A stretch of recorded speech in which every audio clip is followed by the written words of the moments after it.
I'm here with Peter Gammons in front of the Empire, Leicester Square, and this brings back some great memories of 33 years ago. Tell me, Peter, about Amazing. performing here. 33 years ago, I must have been about 2 years old at the time, was it? Yeah, what happened was I had that summer record on the beach, and I was performing every night in different venues. It's funny because in one night I did Empire, Leicester Square, Empire Theatre, and the Hippodrome over there, which is now a casino, and Zenon. Zenon was the #1 club for the rich at the time. So I did the 3 top venues in one night. And so for me, it's pretty nostalgic coming back here. And as you say, 33 years ago. And what would the Empire, the programme be like then? What would people be coming to see? And Yeah, well, every night, I'm not saying I'm a celebrity, but every night there were celebrities there.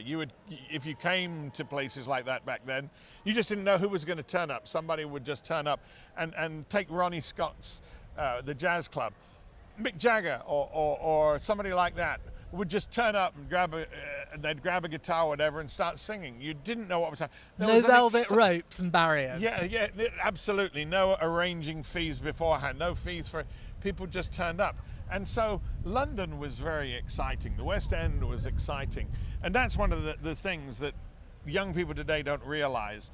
Now it's all rules. You can hardly breathe without paying a fine. You can't drive anywhere. The roads are congested. There was an atmosphere of excitement, especially here in the West End. People celebrated life, and London was the place in the whole world to come to. After you'd been to the Empire for an evening, where would you go next? Where would you eat? What were the other cool places around here? There was one of my favourites was called 90 Park Lane, and it just looked like a house. There was nothing on the door other than 90, and nobody knew that it was a restaurant unless you knew, and that was the kind of place where people went.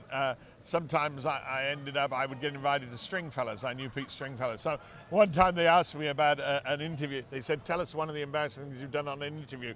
I said, I did a Tom Jones impression, and they said, "Were you good?" And I said, "Well, Tom thought it was funny."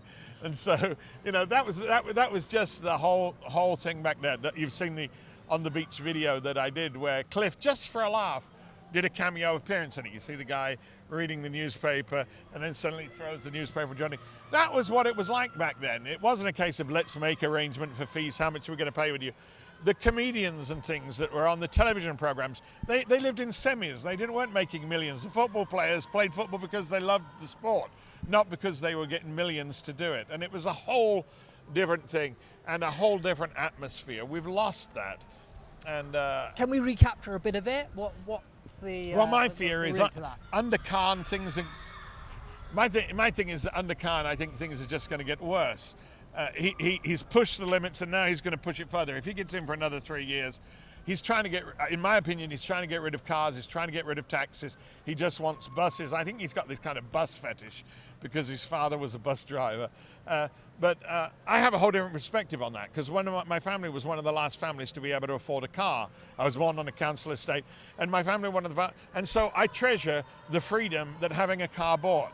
People are talking about we're going to try to get everybody riding bicycles. I know what it is like to have to ride bicycles in the rain, in the snow, in the bad weather, and you're not going to get me or your grandma or your auntie or your mother on bikes. It's a certain type of person who's happy to arrive at work cold and wet, and And what about, pedestrianising parts of the centre of London? We had all the talk about pedestrianising Oxford Street and car-free days and so on. Would you stop that? No, I wouldn't stop it. I think there are areas that it's good to pedestrianise.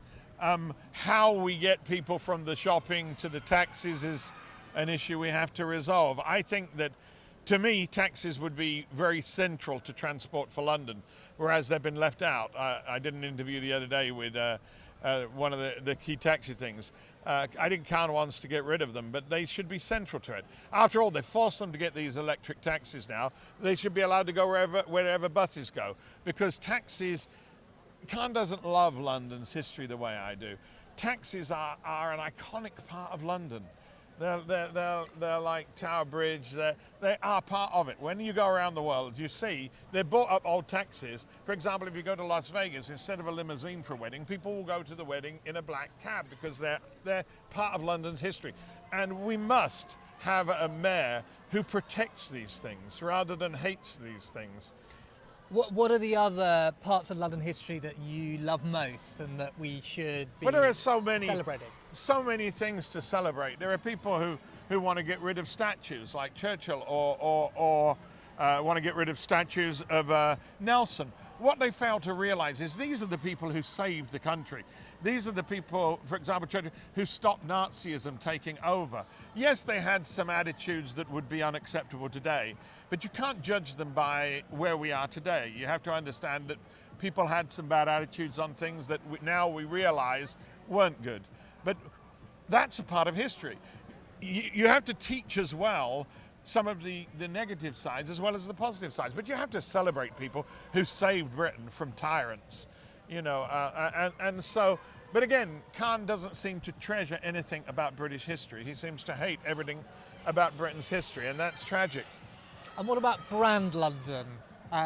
You know, are you gonna have you got plans for bringing the world back when tourism is going to be possible again? Yeah, well, in case you hadn't guessed, I'm a little flamboyant. And as mayor, I believe that I would be able to get the world to come to London. Khan's even trying to put this charge for people wanting to drive into London. He's trying to stop people coming here. We need everybody. My message is come to London. It's the most exciting place on the planet. And it is. We've got to rescue these businesses. We've got to rescue these restaurants, rescue these bars, rescue these theatres, rescue.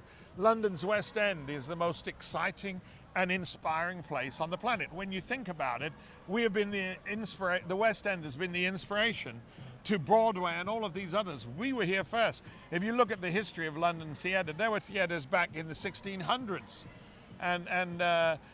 It is we invented the underground, and as we've talked about my underground pod system, there's 30 unused underground stations in London, thousands of miles. Some people mocked me when I said 2 million, but I pulled that from the London, I think it was London Time magazine, one of the magazines.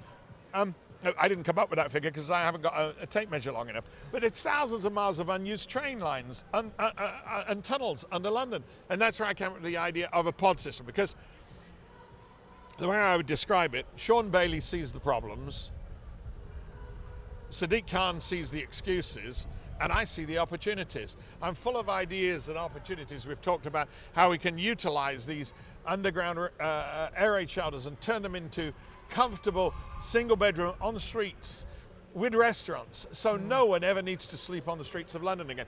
I have solutions. The tragedy to me is the media's not listening. They want to get Khan back in power, and they're not telling people that there are viable solutions and great ideas. I'm full of ideas. I have ideas for every single problem that London has. More optimism and less cynicism. Absolutely. Well, how can you be cynical when you live in the most exciting city in the world, the innovative city, the city that has led the way and been the inspiration, the top hotels, the Ritz, the city where anything is. You realize that Ritz, who opened the Ritz, was actually a doorman at the Savoy Hotel. It's a city of opportunities, but there's that heaviness in the city, and you know, the congestion charge and ULEZ. Who does that punish? It doesn't bother the rich. They don't care. In Knightsbridge, you see their luxury cars, their McLarens and their Bentleys parked up on the roadside, and they get a ticket every night. They don't care because they can afford it. But ULEZ and congestion charge, it's punishing people who are poorer. It's punishing the poorer families who can't just go out and buy a new electric car. 1 in 3 Londoners cannot afford an electric car, so they're being punished by Khan for it. Labour Party is not the party of the working class. It's not the party of ordinary people.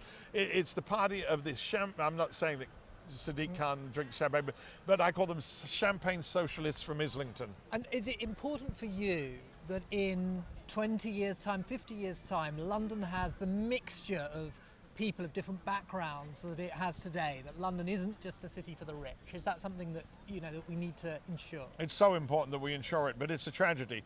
I have ideas for controlling the sale of properties, because most of the properties in London are rising in price because they're being sold to investors who don't even live in them. One of the scams that's going on in rentals is because many of the people from some of the Middle Eastern countries, they've bought these properties and they don't even know what they own. It's on some record somewhere. And so people are finding out the properties they own and they're renting them out, and the owners don't even know they own them. And something has to be done. There has to be some way where if people are not using homes to live in, that they're paying extra towards the cost of the city. One of the things is some people are living in multi-million-pound homes and they're paying the same council tax as a poorer family in other areas. Something has to be done to stop this. And that's why I run for mayor. I didn't run for mayor because I have political ambitions. I run for mayor because I saw that London was becoming such a mess. And when I was asked by the BBC why are you running for mayor, I said to bring some sanity back to London, and so that's why I ran for mayor, because I care about ordinary people. It's very much a conscience-driven campaign. It's very much Khan and all these others. They don't care. The Greens, they don't care about working class people. They have their ideologies and they're just forcing it on people. Yeah, I want this greener, this carbon neutral London by 2035, but that doesn't mean you penalise people in 2021 because they can't afford to immediately go and buy an electric car. Did you realise with these bike lanes they've spent about £5,000 per cyclist? Now if they'd have invested that in helping poorer families get an electric car, they wouldn't be getting penalised today. But that's why UKIP is always been the party of the ordinary people. It's been the miners who've supported us, the hairdressers, people, the ordinary working class people are the people that have been a part of UKIP. And UKIP was started to stand up to the bullies at Westminster who were forcing things on us. The members of their community that they're supposed to represent wanted to leave the EU, but the MPs were voting to remain. And that's why UKIP, we fought. 28 years we fought. We forced a referendum. Now, some people might say, well, most Londoners primarily voted to remain. Well, slightly did. But the reality is it doesn't matter. Even if you wanted to remain, you still need to vote for me, because now it's not about Brexit. It's about fighting for democracy, fighting for a right. Them putting these LTNs on communities without consultation.